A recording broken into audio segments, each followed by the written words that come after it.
Good afternoon, Tech Nation. Welcome to Webinar Wednesday. We are excited to have over 200 registered attendees for today's webinar, which is eligible for 0.1 CE credits from the ACI. Let's get started by giving away one lucky attendee who can answer this trivia question, a Tech Nation Tour t-shirt. The question, which U.S. Olympic swimmer originates from Illinois? Answer now using the questions feature on your dashboard. While you are answering, I want to invite everyone to join us for the MD Expo, which will bring together CE professionals from across the nation to New England for 3 days of learning, networking, and the latest advances in technology, products, and services. Registration is now open. Receive complimentary admission by using the VIP Pass Compliments of Dunley found in your Webinar Wednesday workbook. All right, the winner of our Tech Nation Tour t-shirt is Bob Brooks. The correct answer, well, first of all, congratulations, Bob. The correct answer is Kevin Cordes. Tech Nation would like to thank our sponsor, Dunley, who is celebrating their 70th anniversary, is leading I'm sorry, folks. Got tongue-tied on that one. Dunley, who is celebrating its 70th anniversary, is a leading manufacturer of OEM and replacement tubes for CT and radiographic applications. Their customer service and technical support teams are available 24/7 to assist with any questions you may have. Visit dunley.com to see a complete product portfolio and access technical resources. Our presenter today is Jerome Howard. Jerome is a sales support engineer at Philips-Dunlee. Jerome, you may begin whenever you are ready. Thank you.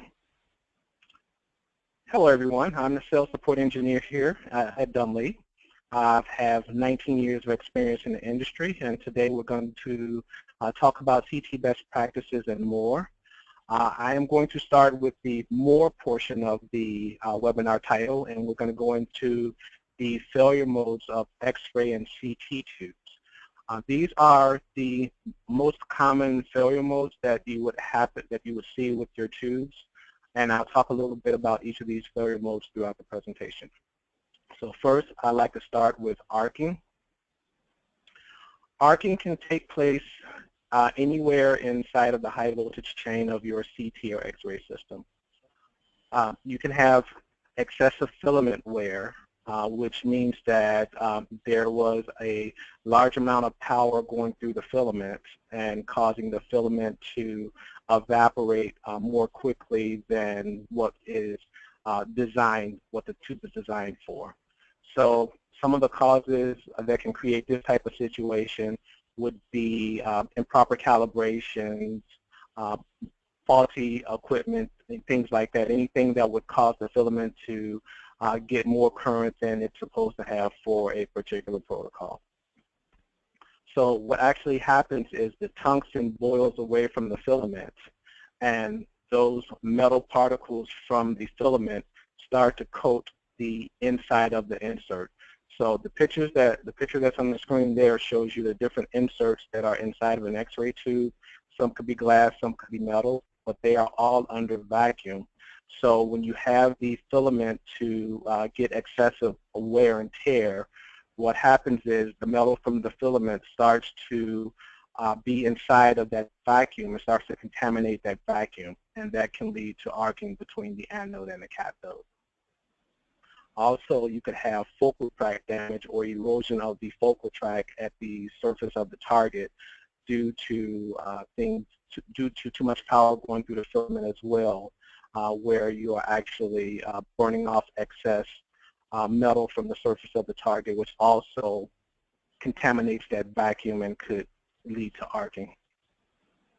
In some cases, the tube can get what we call gassy.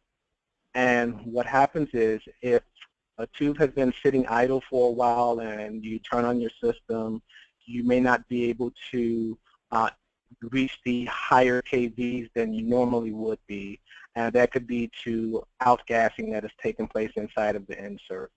Metal is like a big sponge, it absorbs atmospheric gases, and those gases will leak out of the metal over time in the right environment. So what happens inside of an insert when you have outgassing is you would really need to run some sort of heat seasoning or heat soak protocols to try and activate the getter material that's inside of the tube that is used to clean the vacuum inside of the tube. So the getter material that would be inside of the insert is similar to a desiccant pack that you would find in a pill bottle or in a new electronic appliance that you would buy. That desiccant is used to pull the moisture out of the packaging. The getter material inside of the insert is used to pull those unwanted gases out of the vacuum so that you can have arc-free usage of your tube. Arcing can also happen outside of that insert, which will still be internal to the tube housing itself. If you've had an oil leak in your tube, when the oil comes out of that housing, unfortunately, air has to go inside. The oil is typically dielectric, has dielectric properties inside of the tube housing, so when you have an admittance of air and those air bubbles make their way over to the high voltage terminals, which are connected to the high voltage sockets, and the wiring runs to the insert, you can have a breakdown in the isolation due to the air bubbles, and you can have arcing to happen outside of the insert but inside of the tube housing itself.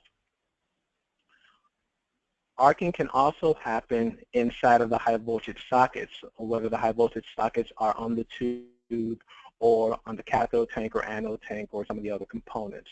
You can see from the pictures here to the right, the top picture and the one to the right show evidence of arcing inside of the high voltage sockets. That's due to not enough oil being in that socket during normal operation. There are times when there is not a great seal between the high voltage cable and the high voltage socket, and you can have a little bit of an oil leak over time. So what happens is that socket starts to run dry, and you can see from the picture at the top and the picture to the far right that the evidence of arcing is shown by the deposits of carbon, or what we call carbon tracking. The bottom picture shows you what a clean high voltage socket should look like. So anytime any of the field engineers are servicing the equipment, you know, if you have a minute, by all means pull out the high voltage cables and take a look in the sockets and make sure that there's enough oil in there and there's no evidence of arcing. This could help to prevent downtime by catching this, you know, if it happens, or catching this before it actually happens. So a tip is to, of course, keep the correct amount of oil or grease on your high voltage cables as you insert them into your sockets, and make sure you don't have any leaks from those high voltage sockets where the cable goes in. And of course, if the tube housing itself is leaking, if there's evidence of oil outside of the tube housing, you know, rest assured that you will definitely have air inside of it, and it's just a matter of time before you get arcing at the housing level. Arcing can also take place outside of the tube assembly altogether. Arcing inside of the system could be anywhere in high voltage tanks, the inverter assemblies. You could have faulty high voltage cables, faulty anode modules, or other generator components that are faulty. So unfortunately, with the different manufacturers of the different equipment that's out there, the terms that are used to identify arcing in the high voltage chain are basically generic. There's one OEM that uses the generic phrase of tube arcs or tube spits as an error, but what that actually means is anywhere in that high voltage chain there was an arcing event that happened. So just because your system is saying, you know, excessive tube arcing or tube spits, that does not mean that the problem is your tube. So when you have an error displaying some sort of arcing event in your system, you want to definitely diagnose that system and identify where that arcing is, what module is causing that arcing. A lot of times I've seen people just go off of the generic message of tube arcs and replace the tube, which the downtime for that scanner could be anywhere from 12 to 24 hours with the field engineer diagnosing, ordering in the tube, and then replacing the tube, just to find out that the tube wasn't the actual culprit and you had some other module to fill. So definitely check the error logs.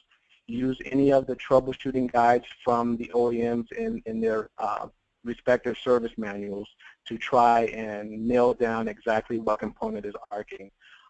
Most of your systems out there, whether it's X-ray or CT, would have some sort of diagnostic onboard software that you can use to check the functionality of the KV or the MA, as well as performing no-load testing, which means you actually take the tube out of the circuit and you test the other components that are resident to your system.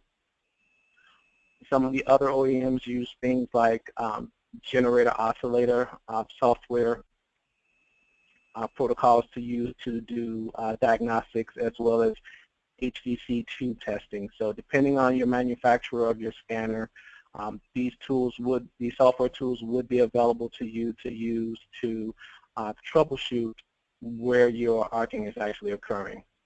The picture to the right there shows high voltage test plugs, or what we call dummy plugs. Great service tool to use if you're trying to diagnose, what component is arcing.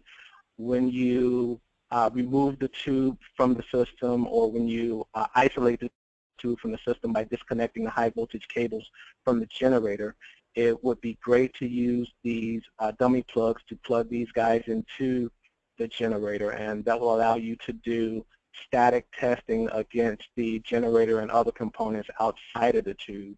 And you can do that testing with by manually rotating that generator, throughout the different angles or the different positions on the gantry. You don't have to leave the generator at 3 o'clock or 9 o'clock or 6 o'clock. You can actually rotate it around and do diagnostic testing to see if that component starts to fail on you in a different position.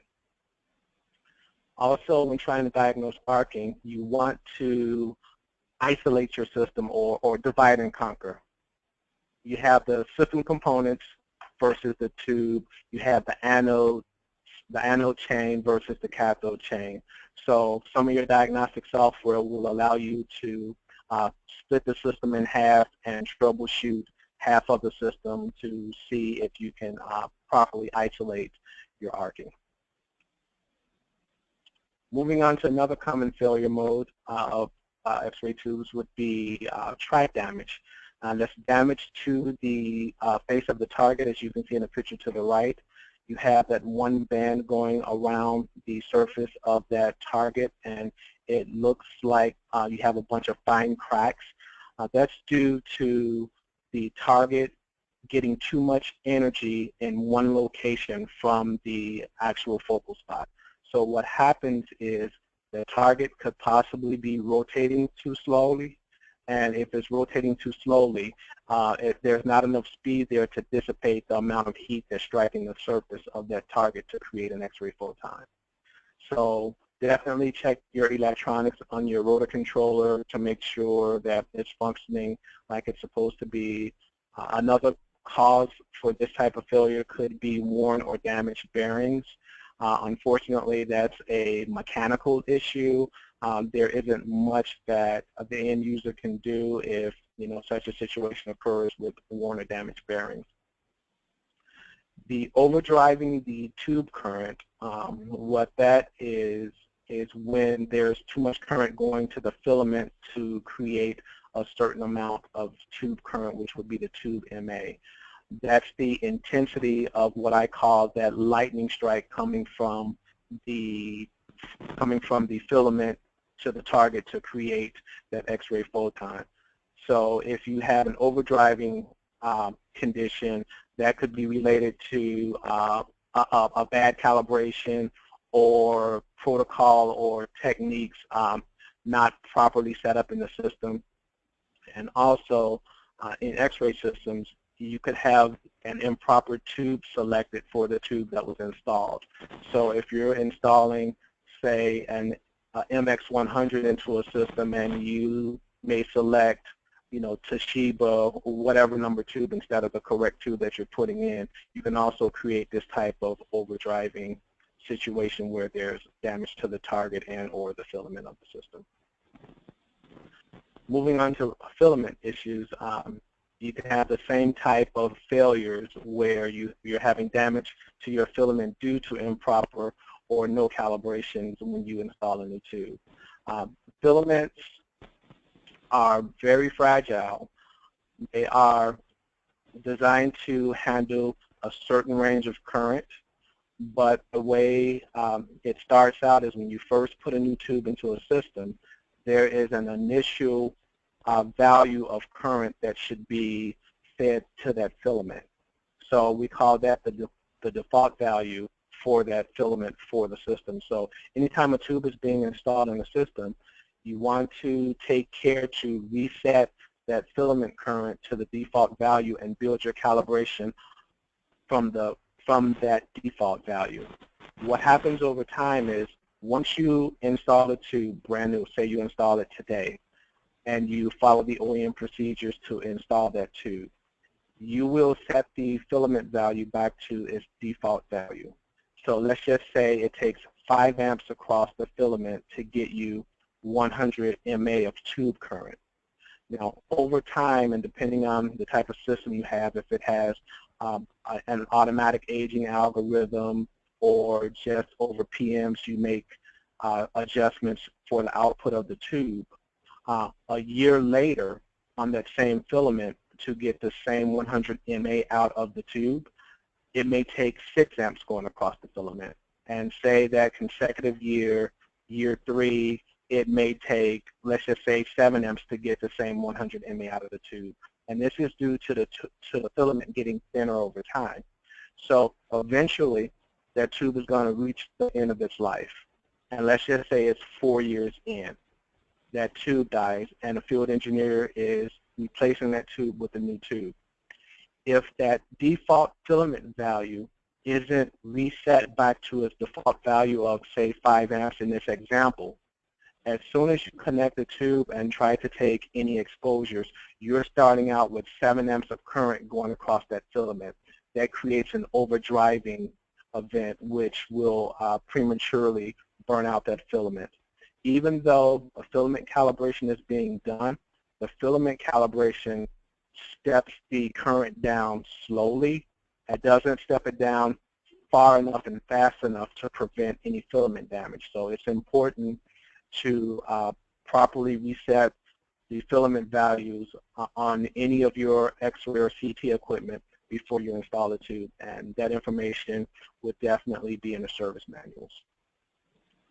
Another thing that can lead to premature broken filaments would be the MA metering not being properly calibrated, meaning that if your CT technologist is pulling up some protocol and that protocol is calling for a tube current of 200 mA, if the calibration for the metering is not set properly, that technologist could actually be dialing in 200 mA, but the scanner itself could actually be outputting maybe 270 mA or something like that. So it's important that when PMs are done or any type of services are done to this equipment, that you take the time to make sure that the output of your MA and output of your KVs are measured against your test equipment outside of the scanner, just so the scanner is calibrated correctly. So when the technologist is calling for 200 mA, you're actually getting 200 mA plus or minus whatever the OEM specifies for that particular system. So the tip for this particular situation of a broken filament is to follow the OEM procedures when replacing the tubes and try to ensure that the protocols and techniques make sense. I was at a site and they were going through tube after tube, and the same mode of failure was broken filament, and this was due to some of the techniques for tabletop, and it was a radiographic system. some of the techniques for tabletop for hand extremity unfortunately defaulted to, I think, 300 MA. So until the site was made aware of that, they kept going through tubes prematurely. So when you get a chance to sit down with the radiologist or whoever the imaging manager is, just kind of review the protocols and techniques and just make sure they all make sense. And, you know, in today's age with XR29 and all of that, I'm sure a lot of people are taking a second look at these techniques. But especially if there's been some sort of service to your equipment, whether it's a load from cold or replacement of hard drives, system hard drives, or things like that, just go back and take a look and make sure nothing changed. This way you can prevent or help to prevent premature tube failures due to a broken filament. Moving on to bearings. Bearings sometimes get noisy, and bearings between manufacturers of tubes would also sound different. So the thing to be concerned about when it comes to bearing noise is if you're starting to experience noisy bearings at the beginning of your exposure and also during your exposure. If you're hearing noise during the acceleration point of the exposure where the target is starting to ramp up to speed, then that's when you want to be a little concerned. If you are experiencing noise in the run phase of an exposure, you want to be a little concerned. But if you're only hearing noise on the deceleration, you know, after the exposure is taken, the target is spinning from, let's say, 10,000 RPM and it's starting to slow down. If you're starting to hear noise as it's decelerating, that's not a major concern. Another thing to also note is that tubes sound different, you know, between OEMs. So you could have a Dunley tube, a GE tube, a variant tube, and all of the bearings going across all three of those different tubes will sound different. And that's just because the design of the bearing assembly is designed by three different teams.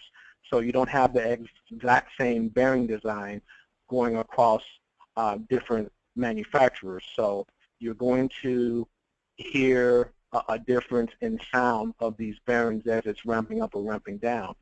The difference in sound does not necessarily equate to a problem with the tube. The problem with the bearings, if there's a problem, you would typically be able to hear that on ramp up and during the run phase. As I mentioned before, not necessarily on the deceleration. That's not anything to really worry about. So tips for noisy bearings. If you are starting to experience noisy bearings, you want to run a heat soak, and some companies call it, or some OEMs call it, tube seasoning or long tube conditioning. It just depends on what system you have.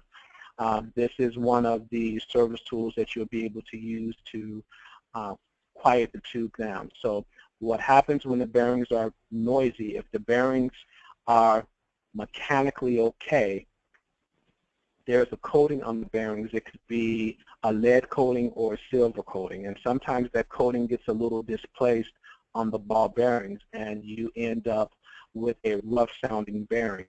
Well, performing a heat soak or tube seasoning, you're actually putting enough heat into that tube where that bearing coating starts to reflow over the bearings again and makes the bearings kind of quiet down. So especially on X-ray systems, if you have a tube that's pointing towards the tabletop, it may be quiet when you're taking an exposure, but when you angle that tube now to the chest end, it's starting to sound really noisy. That would be one of those times when you definitely want to do a heat soak or tube seasoning, and you want to perform that heat soak or tube seasoning with the tube in its noisiest position to help to quiet it down. This has worked in a lot of different situations to get the tube quiet and to reduce the downtime. But if you get to a point where the heat soak or tube seasoning is no longer making the tube quiet for you, your next option would be to more than likely replace that tube. And under no circumstances, if the tube is loud enough to scare the patient, I would always advise to definitely replace that tube, because you don't want to create any more problems for that patient who's at that facility, because they're already having a personal problem anyway. Another failure mode would be damage to the port window. We've seen this several times. The picture to the left shows the copper filter assembly that's attached to the port window of one of our products. In this particular situation, you had a brand new field engineer that was trying to chase down an artifact that he was having on the CT scanner. So he, followed the troubleshooting guide, and he opened up the scanner, and the first thing to check is the faceplate of the detector to make sure you don't have any contrast or any debris on it. So as he cleaned that, the next step was to check the filters and the port window of the tube to make sure you don't have any type of debris on the surface of the copper filter. And what he did, unfortunately, was he looked up through the collimator on a CT scanner, and he figured he couldn't really reach the port window without taking the tube off the scanner. So what he did was, like anybody else would typically do, is he took a rag and he put it on the end of a long screwdriver and just kind of shoved it up through the collimator to lightly rub the surface of the port window of the tube. Well, unfortunately, he had a heavier touch than he thought. And as you can see on the picture on the left, there's a long indentation in the center of that copper filter running vertically there. So unfortunately, he rubbed it a little too hard. So the artifact that he was chasing on that system actually went away, and it was replaced by many more artifacts due to the damage to this copper filter. The picture to the right is an example of the tube actually getting too hot. The proper cooling wasn't being applied to this particular tube, and it caused the oil to heat up and cause disfiguration of the copper window. So that site ended up experiencing several artifacts, and in both cases, the tube had to be replaced, which increased downtime. So that kind of describes the physical damage. The picture on the left and the one to the right describes the thermal damage. So the tips for this is to use caution when cleaning any of the imaging surfaces, such as the detector surface, as well as the port window to the tube, and to also maintain proper cooling in your tube. Make sure that your heat exchangers and everything are functioning properly to avoid any sort of thermal damage that can happen as a result of those items not operating properly. And speaking of overheating, once again, you can have problems with oil flow, problems with cooling fans or pumps, anything going wrong with your heat exchanger. All of these things could lead to an overheating event, which could damage your tube and unfortunately cause more downtime, and you would have to go through the process of replacing the tube. So by staying on top of these service items, making sure that you don't have any oil leaks and the fans and everything are operating properly, you would be able to avoid these overheating situations. So in case you did have an overheating situation, you definitely want to investigate and correct any of the modules that may be causing the problem. And also, anytime you're at the site and you pop the hood on the scanner or your X-ray system, inspect the components, the cooling components. Make sure the fans are operating, make sure the filters are clean, so on and so forth. So now we move on to the CT best practices section. So we've had several customers report that in addition to performing the regular scheduled PM maintenance to a system, that these guys have decided to go above and beyond and to do several of the PM tasks more often than scheduled by the OEM. And that has improved system reliability at their sites. So we also believe that performing these additional PM procedures, you can definitely improve your tube life as well as system reliability. So to get a copy of the CT best practices, by all means, visit our site at Dunley.com and look under technical resources. You'll be able to find a copy of the CT best practices, and this slide here just shows some of that information that is in that best practices.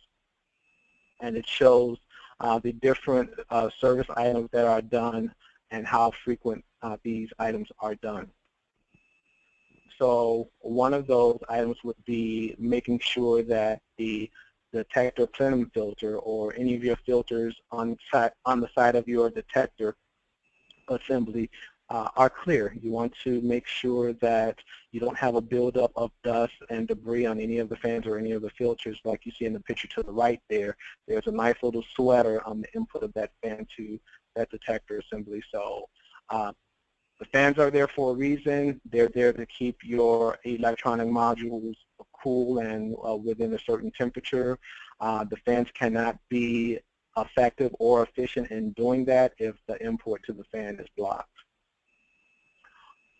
Also, keeping the face plates of the detectors clear. Make sure you don't have contrast buildup or any other debris there. So anytime you're inside of the scanner for any reason and you have the covers off and you have access to these components, take a couple of extra minutes just to make sure that the surface of these items are clear to avoid any callbacks due to any type of artifacts. So, you know, a little bit goes a long way. If you're inside of the scanner working on one thing, just take a couple of minutes and check all the items while you're there, because there's nothing worse than going into service one particular thing and then you leave the site and get called back because it's your fault that they're having another issue.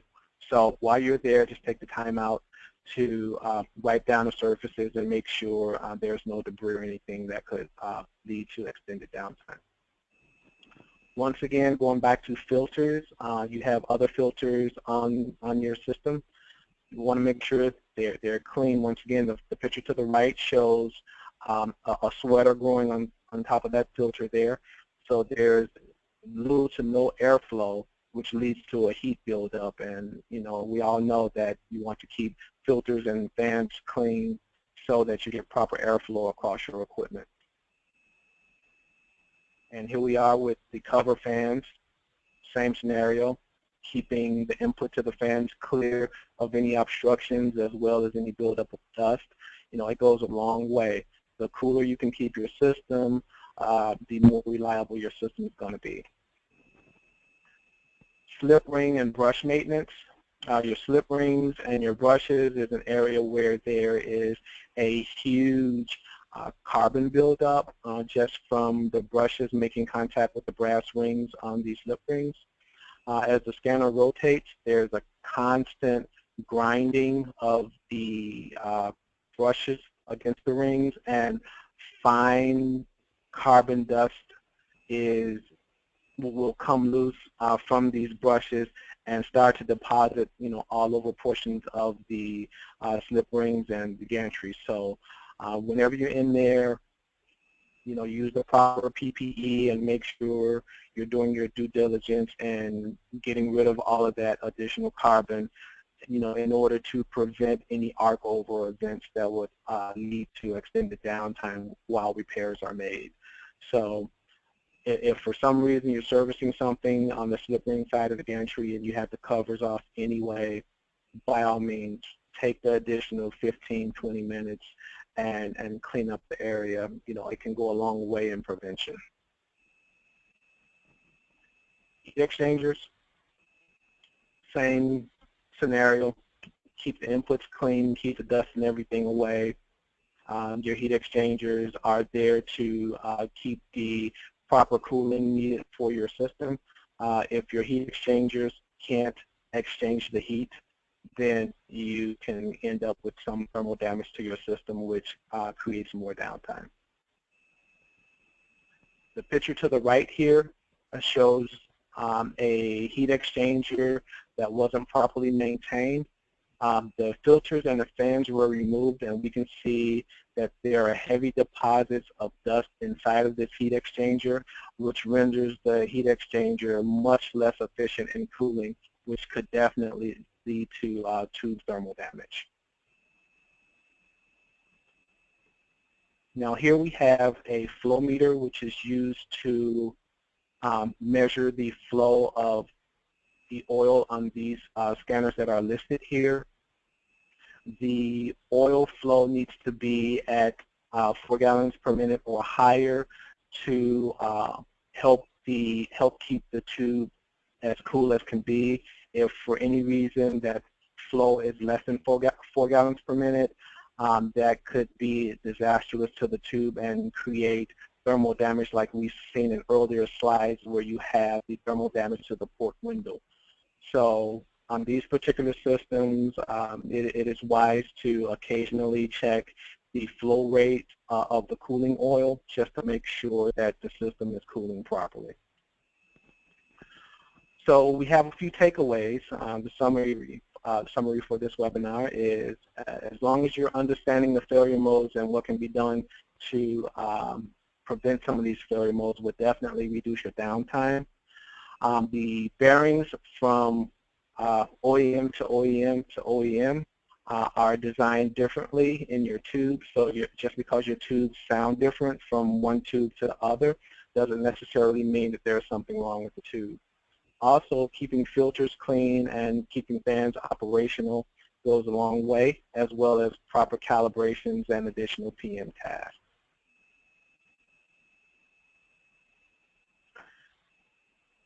Okay, so some of the resources we have for field engineers would be at our Dunley Academy. It has it's a step-by-step guide on installing a couple of our products, which are the DA200 and the Revo. Feel free to go to Dunley.com and register and sign up for that.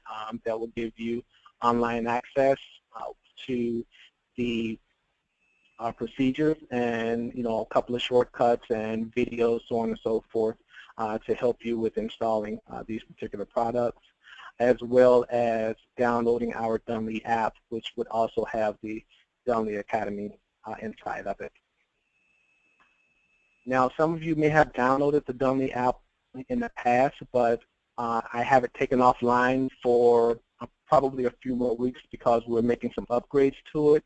So it'll be returning soon for Android and iOS devices. So by all means, check back with us frequently, and we'll let you know when the new version of the app is released. The app also has a cross-reference guide as well as direct phone and email access to our team. So if you have any questions or anything, you'll be able to reach us directly from the app. And if you need any sort of cross-referencing information, that'll also be at your fingertips within the Dunley app. So at this point in time, I'm going to turn control over to the moderator, and I'll be more than happy to answer any of your questions. Thank you so much, Jerome. We do have a few questions that have come in during the presentation, so we'll go ahead and get started with those. However, we do want to remind the attendees there's plenty of time to ask, so feel free to use the questions feature on your dashboard. Jerome, the first one we have here is, how long does a tube last? Well, it depends on the application that the tube is, the application or the way the tube is being used. If you're following the operating procedures for your particular system and you're not overdriving anything and everything is properly calibrated, depending on the application, again, if it's in the ER location versus just an imaging center, the tubes can last quite a while, a couple of years. We've had our Revo tube, in some sites we've seen it last as far as 4 years with about 64,000 patient exams. So, and that would be one of the sites that we went through and did the extra PM procedures to prolong the tube life as well as make sure that their system stayed reliable. So it just depends on how the system is being, how the tube is being used, how the scanner is being used, and how the maintenance is being done on the scanner. So we would expect the tube to last, quite a few years if it's taken care of. Great, thank you. The next question, how can we tell whether or not arcing is happening inside a tube? Well, that goes back to troubleshooting the arcing. Once you get an error message on your system telling you that arcing is present, it's a matter of going through the diagnostics, using some of the diagnostic tools that are available, such as the software and the troubleshooting guides, to try and isolate where that arcing is taking place. So you may have to divide the system by, say, disconnecting the tube and running a no-load test on some of your high voltage components, such as the tank, so on and so forth, just to make sure that once the tube is disconnected, that arcing is still present. If arcing is not present, then there's a chance that maybe the problem is with the tube, but you definitely have to follow the troubleshooting guides and go through the process of elimination to nail down exactly which module is arcing. Great, thank you. The next question we have here, how does your tube sound different from an OEM tube? Well, there's a different bearing design, and depending on which product it is, there would be small differences in the internal designs of the tube housings themselves. So if you have an OEM tube, it may sound quieter on coast down versus one of our tubes may sound a little noisier during coast down, but just because there's a difference in sound doesn't mean that there's a problem with the operation of that particular tube. So it's all about bearing design. You have different teams at different OEMs that are designing these portions of the tube. So along with that, you're going to have different sounds for those particular items. Very good, thank you. We have one more question that's come through. Are high voltage cable silicone discs recommended for CT tube use in place of oil? Well, that just depends on the OEM for that particular scanner. If the service documentation requires that the silicone disc and the silicone fluid be used for that type of tube on that type of system, we believe that you should always follow the OEM service recommendations for replacing that tube. So what I'm saying here is, if you have a tube made by one manufacturer for a particular scanner, and that tube, the service documentation requires you to use the silicone fluid and silicone discs, we wouldn't offer the same tube and expect you to use high voltage oil or grease instead of silicone disc. We would expect for you to use the OEM manual for that scanner and follow it to the letter for replacing that tube. So if they're calling for silicone discs and silicone fluid, definitely use it. If they're calling for high voltage grease, use that. If they're calling for high voltage oil to be poured into the high voltage socket, then by all means use that. But do not mix either of those different ways to isolate your high voltage cable. Great, thank you, Jerome. I think that wraps up all the questions that have come in for today's webinar. So we'd like to thank you once again to today's sponsor, Dunley. One lucky attendee will win lunch for their whole department. Details are included in the post-webinar survey, which will appear on your screen shortly. A reminder that you must complete the survey to obtain your certificate of attendance. If you do not see the survey, please email us at webinar@mdpublishing.com. Thanks again, everyone. Till next time. Thank you.